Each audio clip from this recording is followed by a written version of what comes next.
सारं काही तिच्यासाठी या मालिकेच्या पुढच्या भागामध्ये आपल्याला पाहायला भेटणार आहे की निशी दरवाजा उघडत नसते म्हणून दादा विचारतात की काय झालं, निशी दरवाजा का उघडत नाही आहे. हे बघून मेघना म्हणते की अहो माहीत नाही काही झालं, नीरज ऑफिसच्या कामासाठी बाहेर गेला आहे. 2 दिवसापासून ती अशीच गप्प गप्प बसते. काल रात्री ती जेवली नाही आणि सकाळपासून दरवाजासुद्धा उघडत नाही. आम्हाला नक्की माहीत नाही काय झालं आहे. तेव्हा ते म्हणतात की ठीक आहे.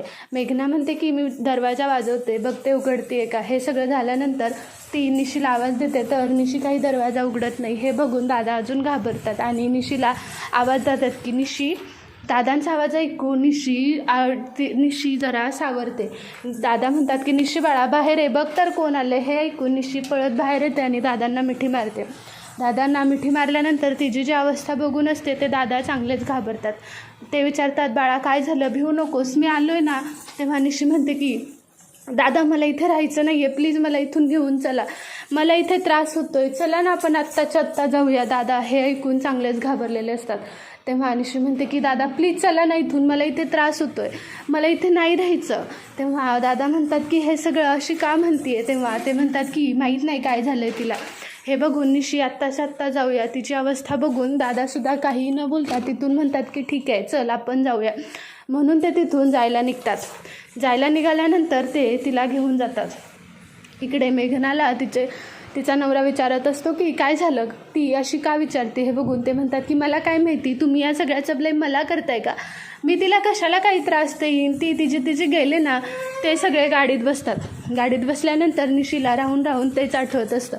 निशी मेघनाचा विचार करत असते. ती मला सांगते की आई मला वाचव, मी मरेन, मी मरून जाईन, माझ्या जीवाला धोका आहे. हे ऐकून दादा खूप रडतात आणि ते म्हणतात की नीरजराव या सगळ्याला कारणीभूत कोण, ह्याचा आम्ही जाब तुम्हाला विचारणारच. आत्ता काही विचारू शकलो नाही पण तुम्हाला याची सगळ्याची उत्तरं द्यावीच लागतील. इकडे ओवी निशी येणार म्हणून तिची रूम तयार करत असते. रूम तयार करताना ती पूर्ण तयार करत असताना मंजू तिथे येते आणि विचारते की काय गं ओवी काय करतेस. तेव्हा ओवी म्हणते की अहो निशी ते खूप दिवसांनी येते ना, तिला असं वाटलं नाही पाहिजे की ती दुसऱ्याच्या घरातून येते आणि हे रूम तिची नाही आहे, तिला हे रूम तिचीच आहे हे जाणवलं पाहिजे, म्हणून मी तिला जशी हवी आहे तशी बनवत आहे. हे बघून मंजू म्हणते की अगं हो, चारू राहत होती ना तेव्हा ती खूप कचरा करायची, 2-4 दिवसातून मीच येऊन साफ करायची. नंतर तिला अचानक चारूनं केलेलं कारस्थान आठवतं आणि ती शांत बसते. तेव्हा ओवी म्हणते की तुम्ही काळजी करू नका, सगळं व्यवस्थित होईल. हे सगळं झाल्यानंतर नीरज आपल्या ऑफिसच्या कामावरून तिथे पोहोचतो. तेव्हा तो विचारतो की हे सगळं कसं झालं. मेघना बोलते की माहीत नाही, ही कुठली पद्धत आहे, काहीही न बोलता कसे घेऊन जाऊ शकतात. त्यांनी काहीही सांगितलं नाही, सरळ सरळ निशीला उचललं आणि घेऊन निघालं. हे अजिबात पटलेलं नाही नीरज, लवकरात लवकर त्यांना मला हे आवडलेलं नाही आहे. नीरज म्हणतो की त्यांनी असं काहीतरी केलं, काहीतरी कारण असेल ना, निशी अशी वागूच शकत नाही. तेव्हा मेघना म्हणते की मग तुला काय म्हणायचं आहे, मी काय केलं का तिच्यासोबत, सरळ सरळ तू मला ब्लेम करत आहेस. हे बघून नीरज म्हणतो की मॉम मी तुला काही म्हणत नाही आहे, थांब मी निशीला फोन करतो. ती निशीला फोन करायला घेतो. तेव्हा मेघना म्हणतेस की काय करतोयस तिला फोन करून, तिचा फोन घरीच आहे. हे बघून नीरज म्हणतो काय मॉम सिरियसली. हे म्हणून तो परत आपल्या दादांना फोन करायला लागतो. मेघना खूप अडवण्याचा प्रयत्न करते पण काहीही करून तो फोन करतो आणि फोन उचलल्यानंतर दादा म्हणतात की हॅलो.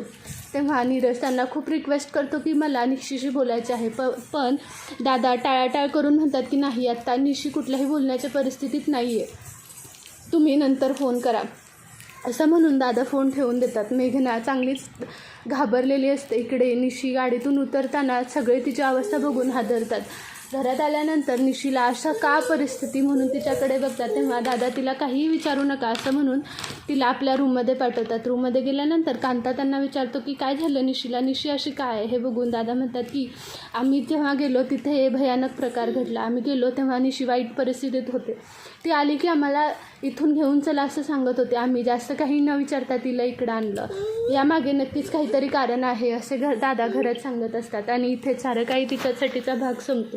तुम्हाला आपल्या चॅनलवरचे व्हिडिओज आवडत असतील तर आपल्या चॅनलला लाईक करा, शेअर करा, सबस्क्राईब करायला विसरू नका. थँक्यू.